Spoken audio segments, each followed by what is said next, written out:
김철 위니아의 매각 협상이 난항을 보이고 있습니다. 매각 시한이 내일로 다가온 가운데 채권단과 우선 협상 대상자가 공익 채권 상환을 두고 줄다리기를 이어가고 있습니다. 조기 대선 국면이 전개되면서 야권의 비명계 인사들이 세불리기에 나서고 있습니다. 이재명 대표의 통합 행보는 보여주기에 불과하다고 날을 세웠습니다. 지난해 글로컬 대학으로 선정된 목포대가 전남 도립대와 통합을 추진하고 있습니다. 하지만 일부 학과의 패권을 두고 반대하는 목소리가 커져 진통을 앓고 있습니다. 광주공항의 국제선 임시 취항을 두고 광주시와 국토부가 온도차를 보이고 있습니다. 국토부의 부정적인 반응에도 광주시는 강행 입장을 보이고 있습니다.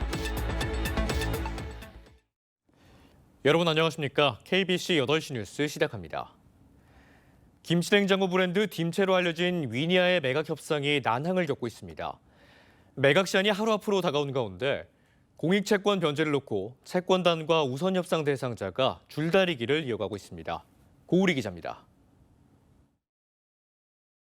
대유 위니아 그룹의 가전제품 생산 계열사 위니아의 우선 협상 대상자가 공익채권을 놓고 채권단과 막판 협상을 벌이고 있습니다. 위니아 매각 입찰 마감이 내일로 다가온 상황에서 쟁점은 공익채권 변제율입니다. 회생 계획에 관계없이 100% 변제해야 하는 위니아의 공익채권은 1,000억이 넘습니다. 우선 협상 대상자는 이를 줄이기 위해 미지급 임금과 협력사 채권에 대해 현금 변제 8%, 이외 주식 변제 등의 조건을 제시한 것으로 전해졌습니다. 우선 협상 대상자는 매각금 870억 원을 제시하고 지난달 5%를 계약금으로 납부하는 등 적극적인 인수 의지를 보였습니다. 다만 변제율을 놓고 채권단 모두와 합의하지 못한다면 우선 협상 대상자 지위를 반납하겠다는 입장입니다. 하지만 채권단의 30% 정도는 해당 조건에 합의할 수 없다는 입장을 고수하고 있습니다. 매각 협상이 결렬되더라도 시간이 다소 걸릴 뿐 회수할 수 있다는 점 때문입니다. 우선 협상 대상자가 지위를 반납할 경우 위니아 매각은 원점으로 돌아갑니다.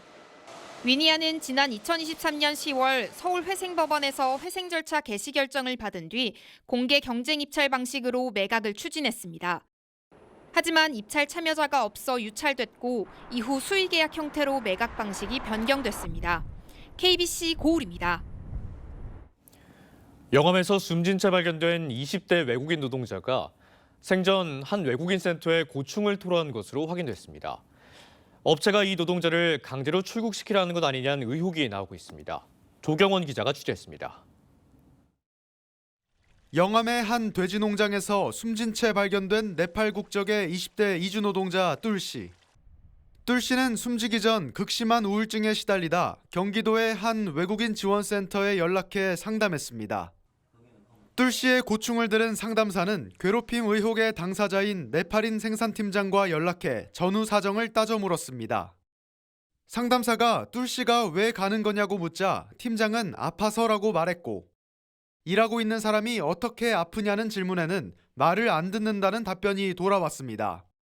상담사는 이어 돌려보내더라도 사업장 변경 서류를 주고 보내라면서 완전히 끝내고 보내는 건 너무 잔인한 거라고도 말했습니다.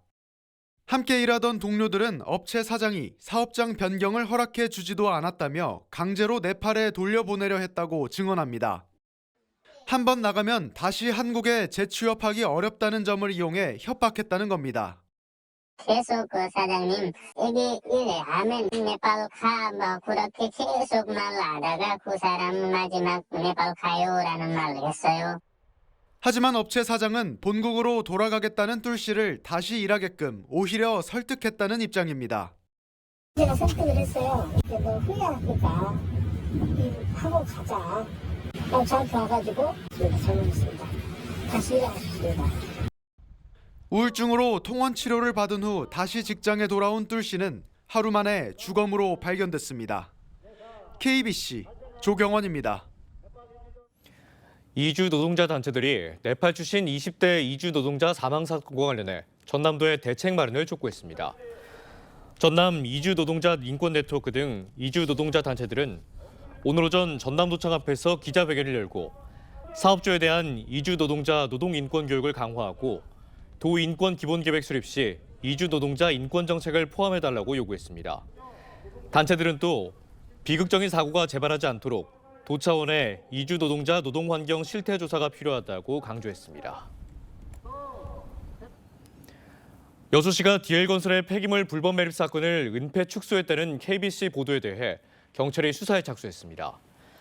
여수경찰서는 여수시가 3년 전 폐기물을 불법 매립한다는 신고를 2번이나 받고도 사건을 조사하지 않고 세 번째 신고에서는 전수조사가 아닌 샘플 조사만 했다는 KBC 보도에 대해 사건을 진흥수사팀에 배정하고 수사에 나섰습니다.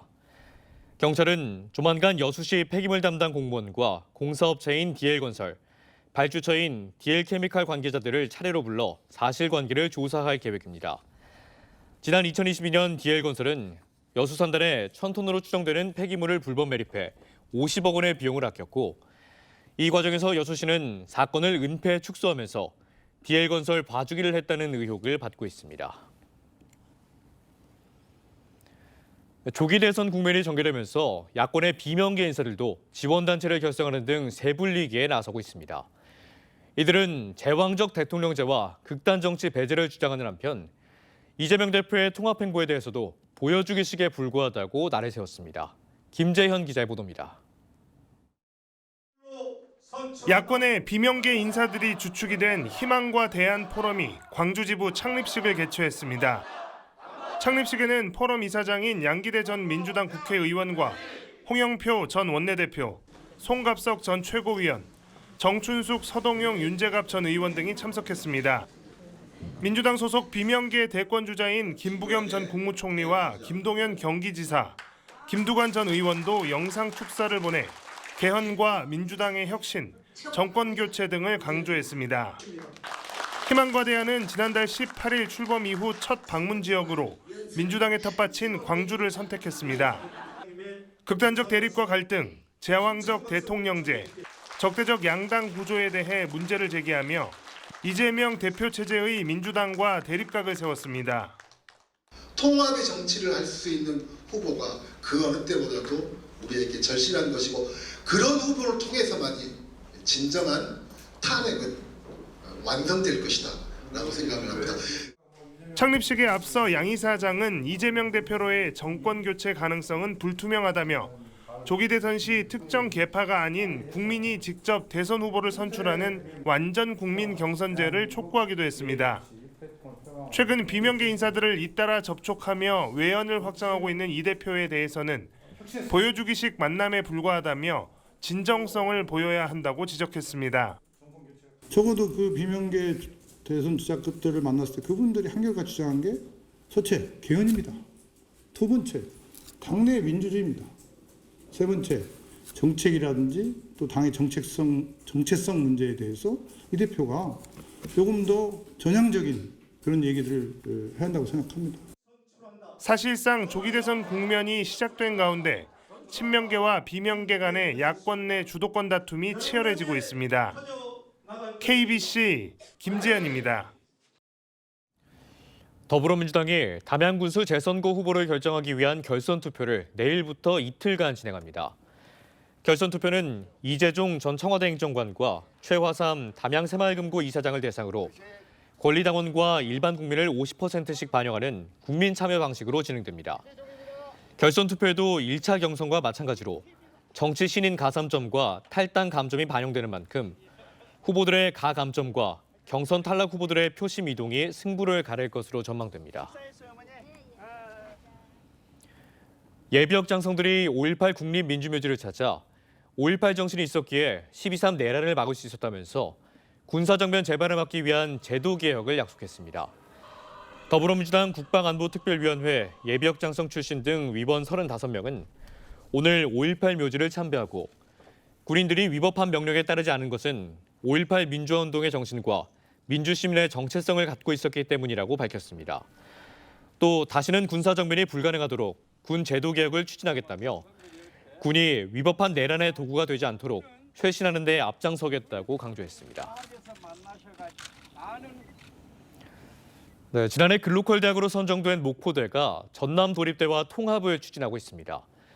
두 대학의 통합을 위해 유사학과의 폐과도 예정됐는데 일부 학과에서는 반대하는 목소리가 커지면서 진통을 앓고 있습니다. 고영민 기자의 보도입니다.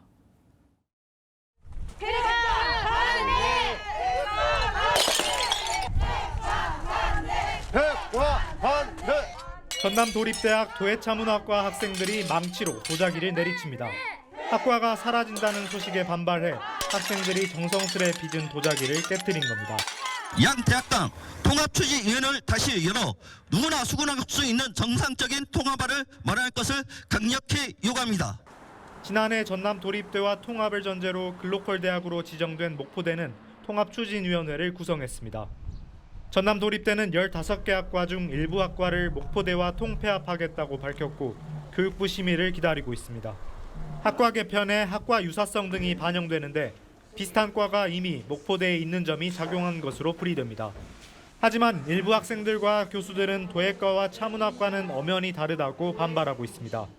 목포대학교하고 통합이 되면 차문학과에 도예학과를 집어넣겠다고 하셨는데 차문화를 배우러 오신 분들이 도예를 수업하는 게 얼마나 비중을 차지하겠어요. 대학 측은 향후 통합 시 목포대 차문화학과의 도예 분야를 반영하는 방안을 논의하고 있다고 설명했습니다. 차문학과로 이제 수통합됐다고 보시면 되고 도예든지 커리를 같이 그 커리큘럼 운영을 하면서 이제 이쪽에 도예 시설이 있기 때문에 교육 과정에다 그걸 넣어서 학생 수 감소로 학과 통폐합이 불가피한 상황 속에서 대학과 구성원 간의 통합 진통은 계속될 것으로 보입니다. KBC 고영민입니다. 광주공항의 국제선 임시 취항을 두고 광주시와 국토부가 큰 시각 차이를 보이고 있습니다. 국토부는 이달 중 발표되는 무안공항 재개항 계획을 지켜보자며 부정적 기류를 나타냈는데 광주시는 강행할 것으로 보입니다. 정경원 기자입니다. 광주시는 예약 취소로 300억 원대 손실을 입은 여행업계의 어려움 등을 들어 국토부에 광주공항 국제선 임시 취항 건의서를 제출했습니다. 이어 다음 주 중 국제선 취항 계획서를 제출하는 등 후속 절차에 나설 계획이었지만 잠시 숨고르기에 들어갔습니다. 국토부가 이달 중 발표하는 무안공항 재개항 계획을 지켜본 뒤 절차를 진행할 예정입니다. 사전 협의 신청서를 제출하게 되면 국토부가 CIQ, 특히 이제 광주공항 같은 경우는 군공항이 함께 있기 때문에 국방부와 함께 이제 관계기관 협의를 거치고요. 광주시는 무안공항 재개항 계획의 구체적인 내용을 확인하진 않았지만 이후 국제선 임시 운항 추진을 강행할 것으로 예상됩니다. 무안공항 재개항과 관련해 안전뿐 아니라 시민들의 안심을 계속해서 강조하고 있기 때문입니다. 다만 국토부에선 부정적인 기류가 읽힙니다. 사실상 한 권역인 두 공항에서 국제선을 동시에 운영하는 게 실익이 없다는 이유입니다. 광주공항하고 무안공항은 한 공항으로 이제 본다 그러더라고요. 그러니까 이제 거기가 안 되면 이제 광주공항을 당연히 오픈하는 걸로 생각을 하고 있습니다. 국토부가 국제선 임시 운항을 결정하더라도 이후 세관, 출입국, 검역 관련 기관, 국방부와 협의를 거쳐야 하는 등 이후 절차에 상당한 시간이 필요합니다. 광주시는 취항 계획서를 제출할 때까지 실무적 준비를 충실히 해나가겠다고 밝혔습니다. KBC 정경원입니다. 제주항공 여객기 참사 진상규명과 피해 회복을 위한 특별법을 조속히 통과하자는 의견이 모였습니다. 제주항공 여객기 참사 특별위원회 소속 국회의원들과 유가족 대표단은 오늘 사고 원인 조사 현황을 살핀 뒤 특별법을 다음 달 초까지 통과하자는 공감대를 형성했습니다. 특별법에는 유가족 추천인사 2명을 포함한 특별조사위원회 구성, 건강심리치료와 일상생활 지원, 장기적인 후유증 관리, 2차 가해 처벌 등의 내용을 담고 있습니다. 문화체육관광부 산하 국립단체인 서울예술단이 내년 상반기에 광주로 이전합니다. 문체부는 오늘 수도권과 지역의 문화 접근성 격차를 해소하기 위해 국립예술단체의 지방 이전을 추진하는 내용의 문화비전 2035 프로젝트를 발표하고 우선 문체부 산하 국립아시아문화전당으로 서울예술단을 이전하기로 했습니다. 국립아시아예술단으로 이름을 바꿔 이전하게 되는 서울예술단은 아시아문화전당의 네트워크를 활용해 각국 예술가들과 교류하고 지역 문화전을 활용한 레퍼토리 공연을 제작할 예정입니다. 광주 최대 규모의 유아 육아 박람회인 제43회 KBC 베이비 에젠 키즈 페어가 오늘 광주 김대중 컨벤션 센터에서 개막했습니다. 120여 개 브랜드가 240개 부스를 마련해 광주 전남의 예비 부모와 가족들에게 최신 출산 육아용품과 교육 놀이 관련 제품을 선보입니다. 9일까지 열리는 이번 박람회에는 선착순 증정과 영수증 이벤트 등 다양한 행사와 푸짐한 경품이 마련될 예정입니다. 독일 공영방송사 아에데르와 체트데프가 12.3 비상계엄과 내란을 정당화하는 구구 인사들의 왜곡된 주장만 반영한 다큐멘터리를 온라인에 공개해 파문이 커지고 있습니다. 5.18 기념재단은 독일 공영방송사가 한국 민주주의의 역사를 부정했다고 강하게 비판했고 야당과 독일 교민들도 아에르데에 항의 서한을 보냈습니다. 논란이 된 다큐는 계엄을 정당화하고 북한과 중국의 위협 또는 부정선거 음모론을 검증 없이 인용해 역사를 왜곡했다는 거센 비판을 받고 있습니다. 광주 글로벌 모터스의 올해 첫 신입사원 공개 채용 경쟁률이 26대 1을 기록했습니다. 광주 글로벌 모터스는 어제까지 원서 접수를 진행한 결과 33명 모집에 867명이 지원해 26.3대 1의 경쟁률을 기록했다고 밝혔습니다.